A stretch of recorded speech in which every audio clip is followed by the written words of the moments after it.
Few things are more immediately critical to survival than water. Humans can survive weeks without food, but only a few days without a reliable source of clean water.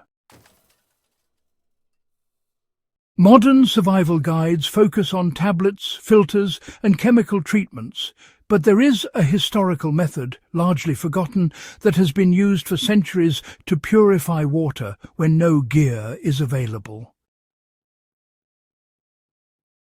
Soldiers, explorers, and rural communities relied on it long before plastic filters or chlorine tablets existed, and it is simple, reliable, and surprisingly effective. Today, we're going to explore this method in detail, explain how it works, and show how it can be applied in modern emergencies, whether you're in the wilderness or an urban setting with compromised utilities. The method starts with understanding why water needs purification. Contaminated water, often carries bacteria, protozoa, and sometimes viruses that can cause severe illness. Sediment, algae, and organic debris can also make water unsafe, and frankly, quite unpleasant to drink. Ancient and medieval survivalists, interestingly enough, recognized that clear water wasn't automatically safe. They observed illness after heavy rains, floods, or, in stagnant ponds. The forgotten purification method actually relies on two principles: filtration and heat treatment. Filtration removes visible impurities and reduces the particulate load, while heating or boiling destroys pathogens. Understanding these principles is absolutely essential, because improvisation without comprehension can, unfortunately, leave you drinking water that looks clean but is still unsafe. Filtration using natural materials is the first step, and, it can be surprisingly effective. Historical accounts from explorers and rural communities describe a simple filter constructed from layered natural materials. Clean sand, gravel, and charcoal were commonly used. Charcoal was especially valued because it absorbs certain impurities and, it improves taste. The method involves creating a container using any available vessel: hollowed wood, clay, metal, or even tightly bound cloth. Layer charcoal on the bottom, followed by fine sand, then coarse gravel. Pour the collected water slowly through this layered medium. For practical application today, you can build a similar filter using a metal cup or plastic bottle lined with fabric. Even in urban survival situations, sand, small pebbles, or charcoal from a fireplace can be combined to form a temporary purification device. Take your time. Slow filtration produces cleaner water than rushing the process. Boiling is the critical second step to ensure the water is safe. Once filtered, water should be heated to a rolling boil. Historical sources emphasize a full boil for at least 1 minute at low altitudes and 3 minutes at higher altitudes. This step destroys pathogens that filtration alone cannot remove.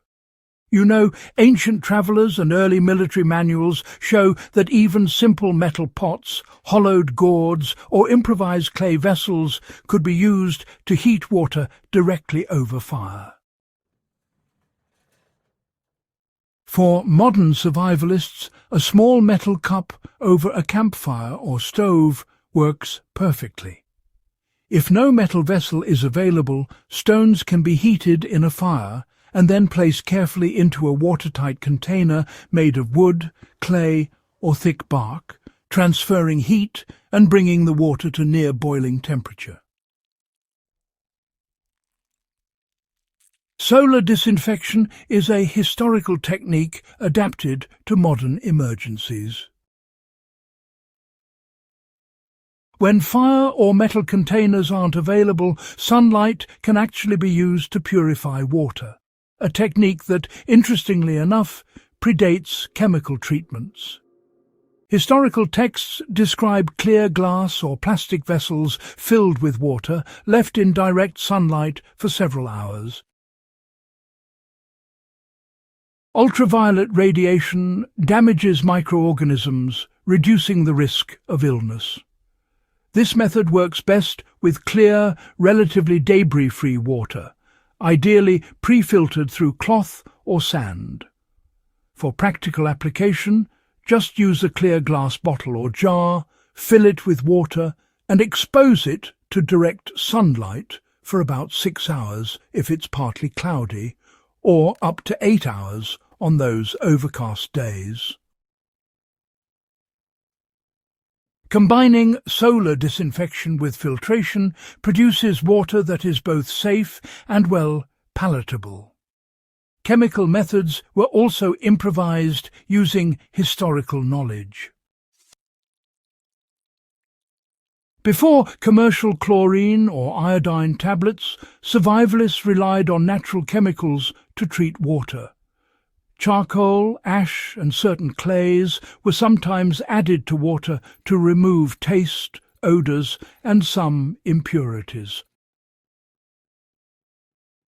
Soldiers in the 19th and early 20th centuries sometimes added small quantities of crushed alum or other minerals to coagulate sediment, making subsequent filtration more effective.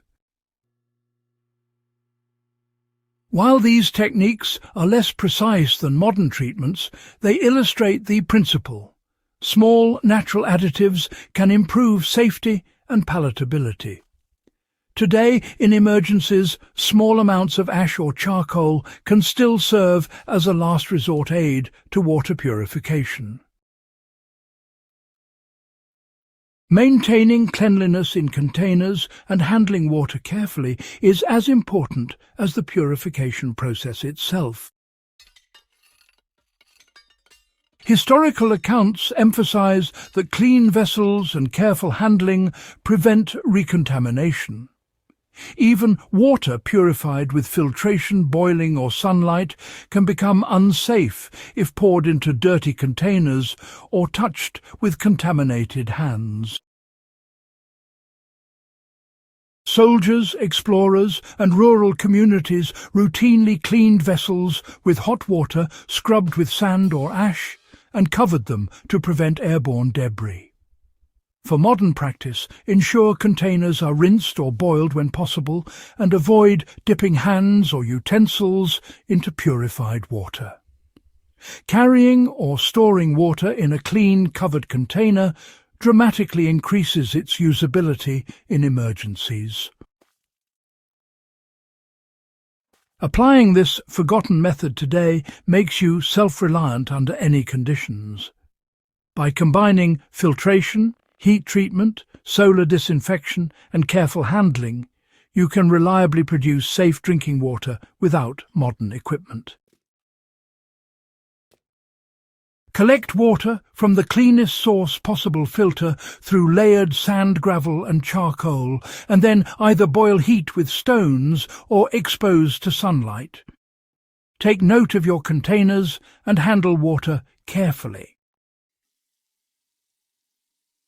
This approach works in the wilderness, during natural disasters, or in urban emergencies when tap water is unavailable.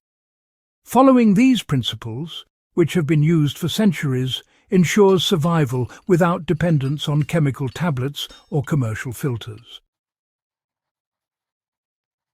If you found this guide valuable and want more historically grounded survival strategies, make sure to subscribe to Backyard Wisdom and share this video with someone who appreciates practical history brought to life.